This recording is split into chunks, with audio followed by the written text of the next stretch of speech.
Hello, you beautiful soul. Welcome back to the podcast. This is part 2 of the motherhood wood that I picked, and I was interrupted at the end of my recording, and afterwards I went out onto the deck of this house that we rented for a month by the river, and I started thinking about the word, and anyway, some ideas came up, so I just grabbed my phone and just started talking. So I decided after listening to it that I needed to share it, because some of these things and these concepts are this idea of embracing our spirituality, embracing these laws, these universal laws, understanding our creativity and our ability to manifest. And part of that is the divine feminine energy. And so I thought I would continue this motherhood divine energy concept and just let you listen to this impromptu recording that I made. Hope you enjoy it.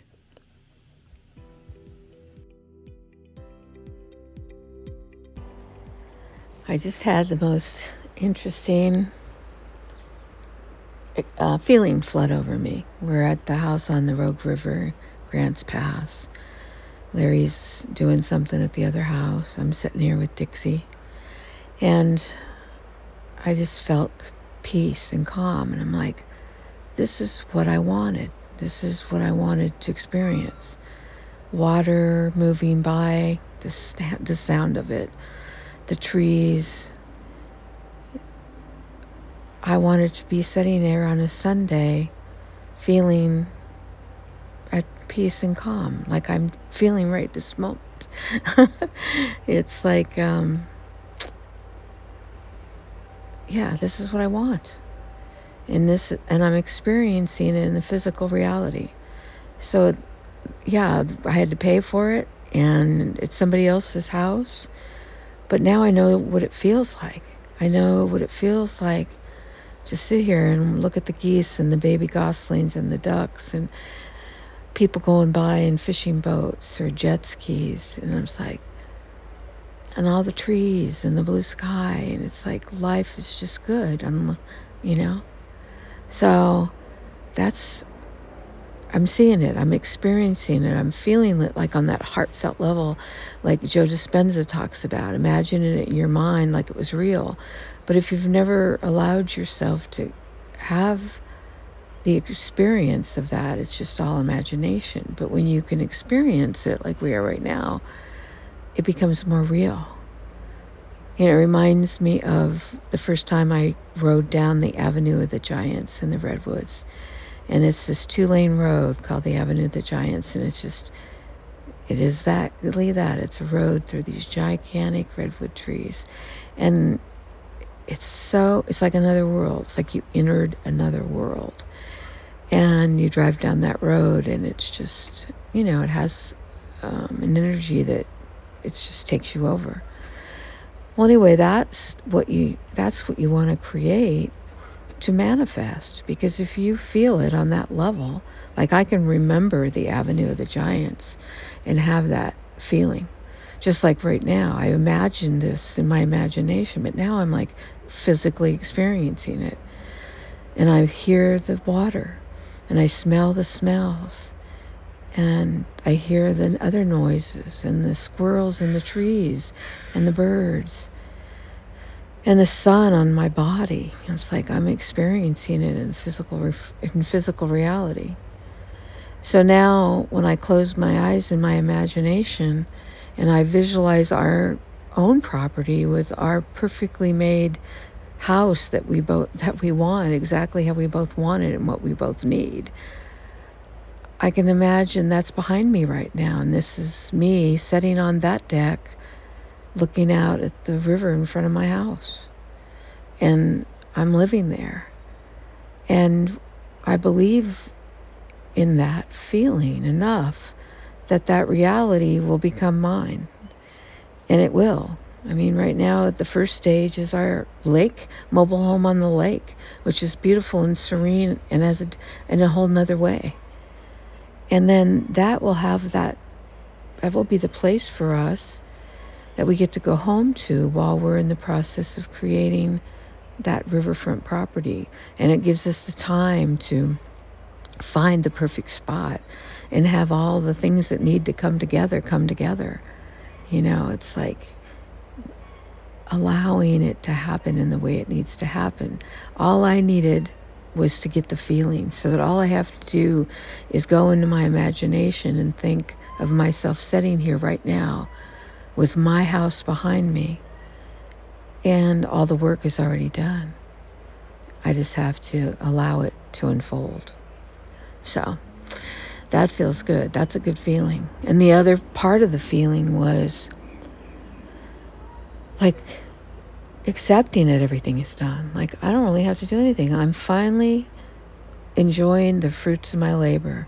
I don't have to labor anymore. I just enjoy the fruits. And this is it. Living in this perfect house that was designed with our needs in mind, in a perfect place that we took our time to find. And I'm connected to my higher self, that divine aspect of who I am, and I'm living it fully, and Larry is living it fully, and we're living it here together. That perfect match of divine masculine and divine feminine lived out in our relationship and in our beings. Yeah. But in order to allow that to happen and unfold and be experienced, I have to feel it.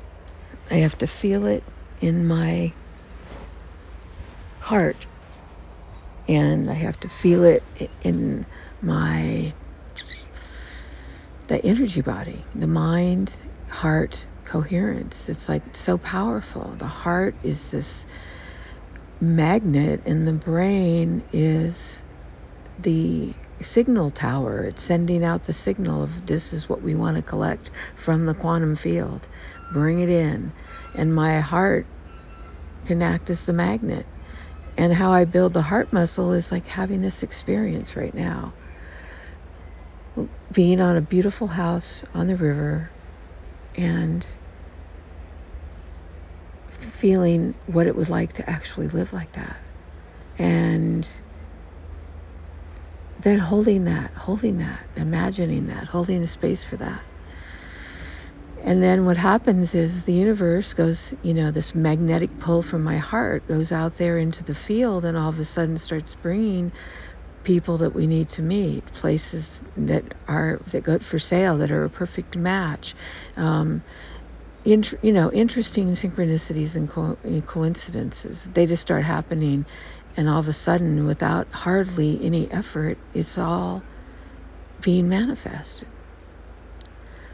And I think what we've learned in the old paradigm is that you have to do all the work and then you get the dream. We're not told to create the dream first. Allow yourself to immerse yourself in what it feels like to have that thing that you desire. And after some contemplation, you start to see the parts about it that maybe you don't want, or maybe you need to fine-tune it, and then you get yourself into a position where you're really asking yourself, what do I really want?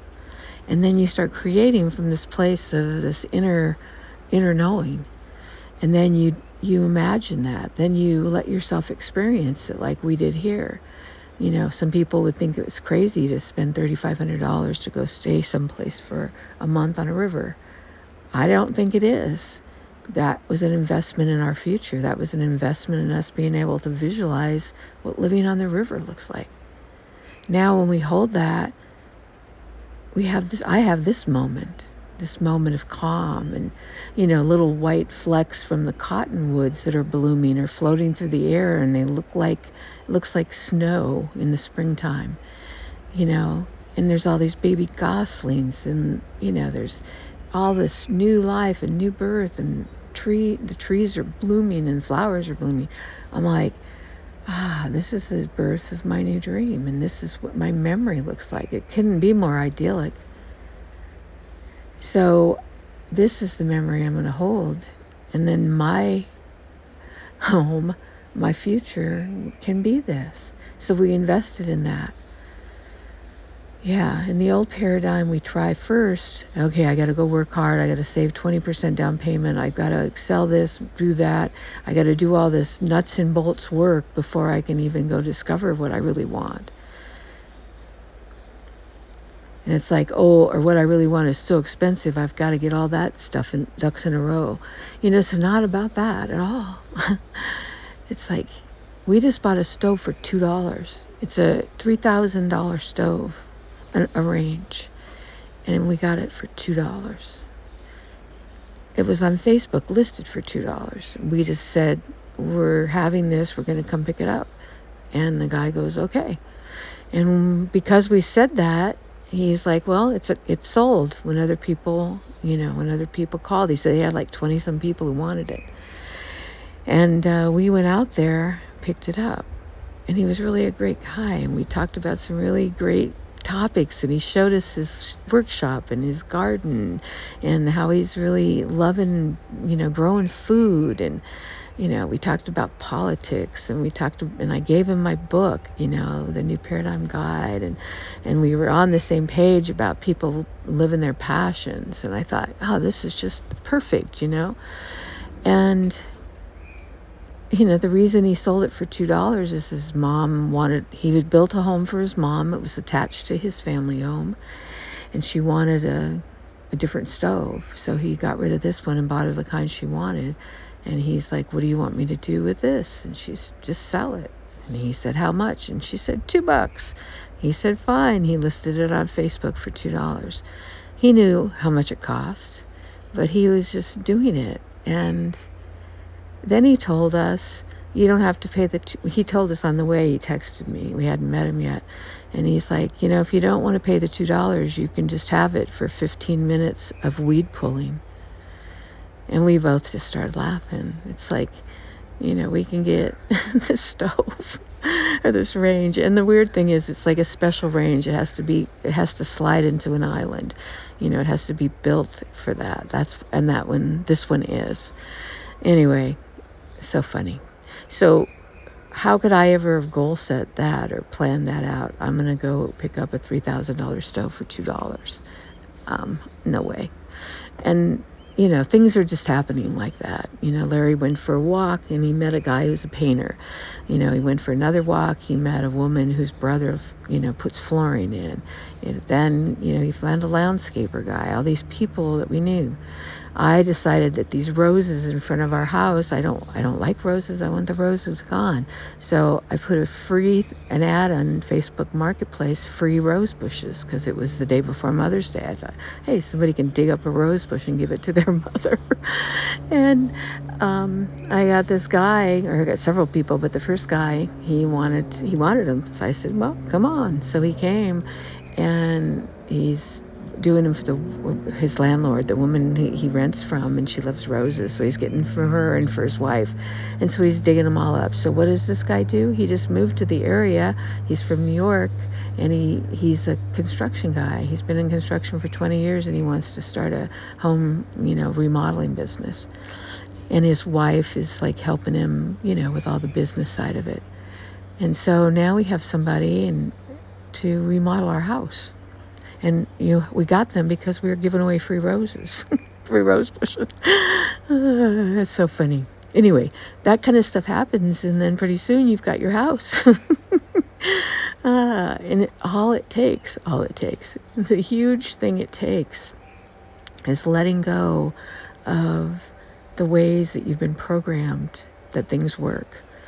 The way people say things are hard, or you have to have money for this, or only rich people have that, or, and you start with how do you make it work financially before you even build your dream. Like if building a dream, people call those people's dreamers, oh, you're a dreamer, that's never going to happen. Well, a dreamer is somebody who can visualize something that isn't here yet. That's what my podcast is all about. I'm visualizing the new paradigm before it's even here. And while I'm visualizing, it is beginning to appear, just like the house on the river. it's a way of life. It's shifting out of that old paradigm and that old way of fear and lack and limitation. We start with lack and limitation and fear, and we never let ourselves fully visualize our dream or our intention, our heart's desire. What is it that makes your heart sing? I had this really great idea for a somebody who had like the divine feminine of wanting to create a nest and community and caring for other people and all that, and then the masculine who was like a builder and somebody who wanted to construct and do the masculine aspect. And I thought about, what if you had a 20-acre property and you divided it into 1-acre lots, a little less than 1 acre because you'd have a community area, and you created a community for low-income families who want to have a farm, but the dream of having a farm is just so impossible to believe that you can give them something miniature. So they have 1-acre farm, and it can be like a little mini farm. And then in the center of the 20 acres or 10 acres, whatever you want to do, 10 acres, you have the community area where you have a playground for the kids, and you have like a meditation garden, and then you have like a pavilion with a barbecue and a little outdoor kitchen and tables so people can have birthday parties, or they can go there and do yoga, or they can have a farmer's market on Saturday. And it's like you're building community. So you're taking the divine feminine energy and you're putting it with the divine masculine, and you're going, how can I create community? How can I build this idea that we're all connected and that we all care for each other in your work, in the things you do for work? You sell that property to these people and you make money off of it, but you don't extort them. You sell it to them at a fair price that will help them get a boost, and you don't have to make enormous amounts, but they get an opportunity. I mean, how great is that?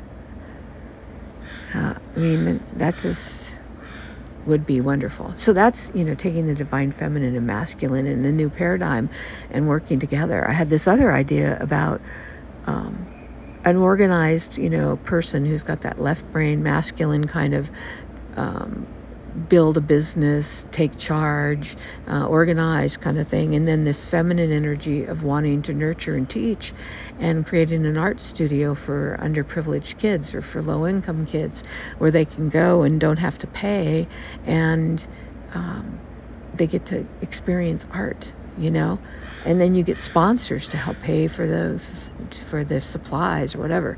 It's like there's so many ways to take the male and the female energy and benefit humanity, benefit your community, and live those skills that are important, those aspects of ourselves that want to express. Anyway, that's what I'm thinking about this day, on Motherhood Day, that I picked this word motherhood on Mother's Day. And it led me to this really higher level of thinking about connecting with your own self and that divine mother within, and what that means to connect with it on a really deep, like energetic, spiritual level. Not on your human, who's your mother, who's your grandmother, but who's that divine mother inside of you who is guiding you with those divine principles, that divine energy. Imagine your body is like one of that, remember that game where you just, I can't remember the name, Operation. You take the tweezers and you take the bone out of the guy laying in there, and if you touch the edge, the buzzer would go. Well, when you think about anything I just said, and if there's some part of you that lights up and you're like, I could love to build an art school, or I would love to build a health center where people all get to experience health together, something, I want to build something, I want to create something, I want to do something, or whatever it is, whatever that little light in your body wakes you up, pay attention to that and go, what do you think that is? What's that about? And sit around and contemplate it and go, that lights me up. That really lights me up. I'm going to do more of that. What does that look like? And think about it. Think about what lights you up. And then start creating a dream, and then build that dream bigger and bigger, to where there's nothing else possible than having that dream be a reality? That is the principle of the law of attraction and the manifestation. Anyway, that is what I'm sitting here thinking about, and I'm just so grateful. I guess that's the other part of this, gratitude. These blessings are bestowed upon us, and I'm telling you the stories of the things that are coming into our life, because those are the things, when you're in the flow, that begin to happen. And the way you keep them happening is to show gratitude, to give thanks, and bless it, and not go, well, that's a fluke. No, you say, thank you for that miracle. Thank you for that synchronicity. Thank you for that alignment. I am grateful. And you breathe it in and open myself to more of the same. The golden sidewalk, Larry and I call it. You take a step, and if the sidewalk lights up, to take another step. And when you're living like that and stepping into those the next step that's lighted up, you never know what's going to happen. You can't be attached to anything. You're like, what is going to come to me next, and how is it going to come? Just like a construction worker trying to start a business, coming to get roses I was giving away for free. You never know what you're going to get. But it starts with letting go of all that you think you know, and opening yourself to the thing that lights you up inside, and taking some time to explore what the heck that is. All right, that's enough for now. Thanks for listening, and I'll be back next week with another word. I'm thinking I might do a podcast about the divine masculine, so we could talk about that more too. I don't have to wait till Father's Day. All right, have a great week. If you haven't done so already, you can take the Heart Archetype quiz. It's linked below. It'll answer the question, are you listening to the call of your heart? And you might find out areas that you're blocking yourself from really listening to your heart and living a heart-inspired life. And then, if you would like, you can listen to the free audio book of The Pocket Guide to the New Paradigm. It's on my YouTube channel, and it'll be linked below.